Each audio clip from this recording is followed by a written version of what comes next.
Students, हमसे कहा गया है कि हमने एक ऑब्जेक्ट के काइनेटिक एनर्जी को डिराइव करना है। स्टूडेंट्स, जब कोई ऑब्जेक्ट मूव कर रहा होता है, यानी कि जब कोई ऑब्जेक्ट मोशन में होता है, तो मोशन के कारण से उसमें एक एनर्जी आ जाती है। मोशन के कारण से ऑब्जेक्ट में एनर्जी प्रोड्यूस हो जाती है।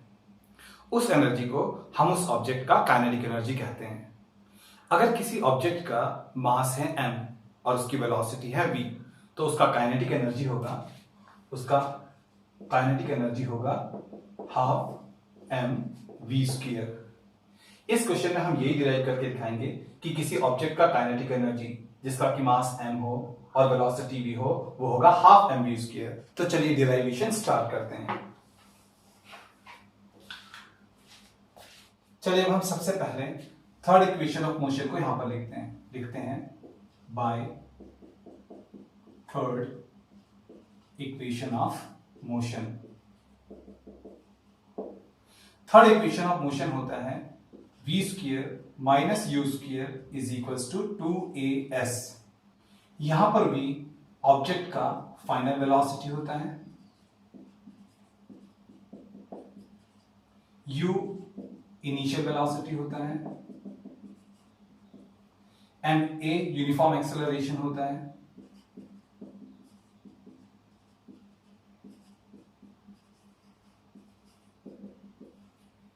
एंड s डिस्प्लेसमेंट होता है।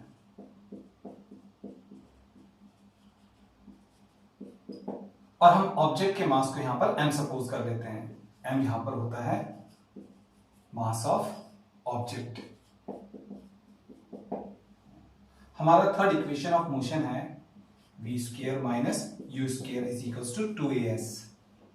यहां पर राइट हैंड साइड में 2a s के साथ में प्रोडक्ट हो रहा है, तो जब हम 2a को राइट हैंड साइड से लेफ्ट हैंड साइड में लेकर के आएंगे तो 2a मल्टीप्लाई से यहां डिवाइड में आ जाएगा, तब ये बन जाएगा v square minus u square upon 2a। और राइट हैंड साइड में s तो है ये, तो यहां पर हमने डिस्प्लेसमेंट s का वैल्यू फॉर्म कर दिया और ये बन गया हमारा फर्स्ट इक्वेशन। अब स्टूडेंट्स, जैसा कि हम जानते हैं force is equals to mass into acceleration होता है, तो हम लिखेंगे force is equals to mass into acceleration.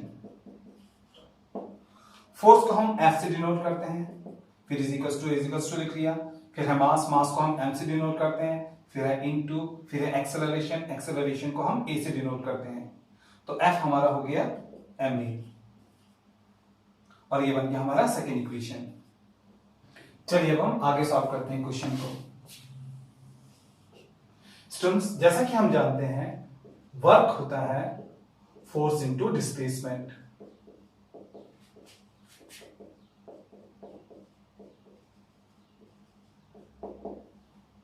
Work को हम W से डिनोट करते हैं, फिर है इज इक्वल्स टू, फिर है फोर्स को हम F से डिनोट करते हैं, फिर है इनटू, फिर है डिस्प्लेसमेंट को हम S से डिनोट करते हैं। अब हम equation first and equation second से फोर्स और डिस्प्लेसमेंट की वैल्यू को यहां पर पुट अप कर देंगे, तब हमारा वर्क डन आएगा। फोर्स हमारा यहां पर है ma, फोर्स की जगह पर हम लिखेंगे ma, फिर है इनटू, फिर है s डिस्प्लेसमेंट हमारा है v square minus u square upon 2a, तो हम s की जगह पे लिखेंगे v square minus u square upon 2a। a से a कैंसिल आउट हो जाएगा। अब आगे लिखते हैं, यह वर्क को एज इट इज लिख लेते हैं। अब यहां पर 2 डिवाइड में है, 2 को सबसे पहले लिखेंगे तो उसको लिखेंगे हम 1/2, फिर है m और फिर है v square minus u square. चलिए स्टूडेंट्स, अब हम ये सपोज कर लेते हैं कि ऑब्जेक्ट पर वर्क करने से पहले उसका इनिशियल वेलोसिटी u था 0, तो लिखते हैं let u is equals to 0। तो जब इनिशियल वेलोसिटी u होगा 0, तब हमारा वर्क डन होगा, work done is equals to half m, फिर है ब्रैकेट, फिर है v स्क्वायर, फिर है माइनस, फिर है u स्क्वायर।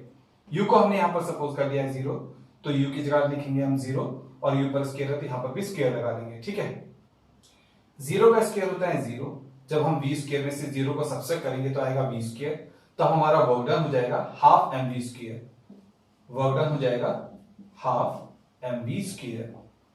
अब स्टूडेंट्स, आपने एक बात अच्छी तरीके से याद रखनी है, जब भी हम किसी ऑब्जेक्ट पर वर्क करते हैं वर्क करने से उस ऑब्जेक्ट का वेलोसिटी चेंज हो जाता है और वेलोसिटी में चेंज आने के कारण से उस ऑब्जेक्ट का काइनेटिक एनर्जी भी चेंज हो जाता है। फॉर एग्जाम्पल, अगर हम किसी ऑब्जेक्ट को उसके मोशन के डायरेक्शन में पुश करने का वर्क करते हैं, उससे उस ऑब्जेक्ट का वेलोसिटी इंक्रीज हो जाएगा, जिससे उसका काइनेटिक एनर्जी भी इंक्रीज हो जाएगा। और अगर हम किसी ऑब्जेक्ट के मोशन के अपोजिट डायरेक्शन में उसको पुल करते हैं, तो उससे उसका वेलोसिटी डिक्रीज हो जाएगा, जिससे उसका काइनेटिक एनर्जी भी डिक्रीज हो जाएगा। तो अब हम कह सकते हैं कि किसी ऑब्जेक्ट पर किया गया वर्क उसके काइनेटिक एनर्जी में चेंज लाता है। किसी ऑब्जेक्ट में किया गया work change in kinetic energy के इक्वल होता है। तो हम लिखेंगे work done is equals to change in kinetic energy of an object.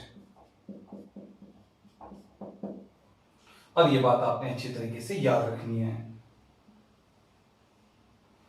अब हमने यहां पर वर्क डन को चेंज इन काइनेटिक एनर्जी दिखाया है, तो हम वर्क डन की जगह पे लिख सकते हैं चेंज इन काइनेटिक एनर्जी। और राइट हैंड साइड में हाफ एम स्क्वायर तो है ही है। अब जो ये चेंज इन काइनेटिक एनर्जी है, हम इसको लिखेंगे final kinetic energy minus initial kinetic energy. तो चेंज इन काइनेटिक एनर्जी की जगह लिखेंगे final kinetic energy minus initial kinetic energy. और राइट हैंड साइड में हाफ एम स्क्वायर तो है ही है।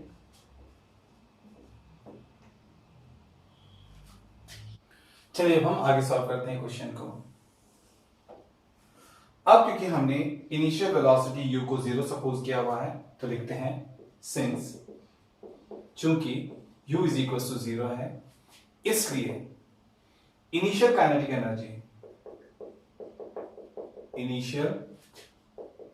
एनर्जी होगा half into mass into velocity का स्क्वायर। और इनिशियल वेलोसिटी है u बराबर 0, तो यहां पर आएगा 0 का स्क्वायर। 0 का स्क्वायर होता है 0, तो जब हम 0 से हाफ एम को मल्टीप्लाई करेंगे तो यहां पर आएगा 0, तब हमारा इनिशियल काइनेटिक एनर्जी हो जाएगा 0। अब हम इनिशियल काइनेटिक एनर्जी 0 को यहां पर पुट अप करेंगे और इस पूरी इक्वेशन को लिखेंगे, तब हमारा आएगा यहां पर फाइनल काइनेटिक एनर्जी माइनस, और हम इनिशियल काइनेटिक एनर्जी की जगह पे लिखेंगे 0 और राइट हैंड साइड में हाफ एम स्क्वायर तो है ही है। फाइनल काइनेटिक एनर्जी माइनस 0 हो जाएगा final kinetic energy is equals to half M square, तो यहां है ही है। अब ये फाइनल काइनेटिक एनर्जी क्या है? स्टूडेंट्स, हमने देखा था कि ऑब्जेक्ट स्टार्टिंग में रेस्ट में था, उसका इनिशियल वेलोसिटी u था 0, फिर हमने उस पर वर्क किया था और वर्क करने से उसको एक वेलोसिटी मिल गया था v, यानी कि फाइनल वेलोसिटी मिल गया था v। उस फाइनल वेलोसिटी के कारण से उस ऑब्जेक्ट में जो काइनेटिक एनर्जी जनरेट हुआ था, जो प्रोड्यूस हुआ था काइनेटिक एनर्जी, वही ये फाइनल काइनेटिक एनर्जी है। तो हम लिखेंगे final kinetic energy is equals to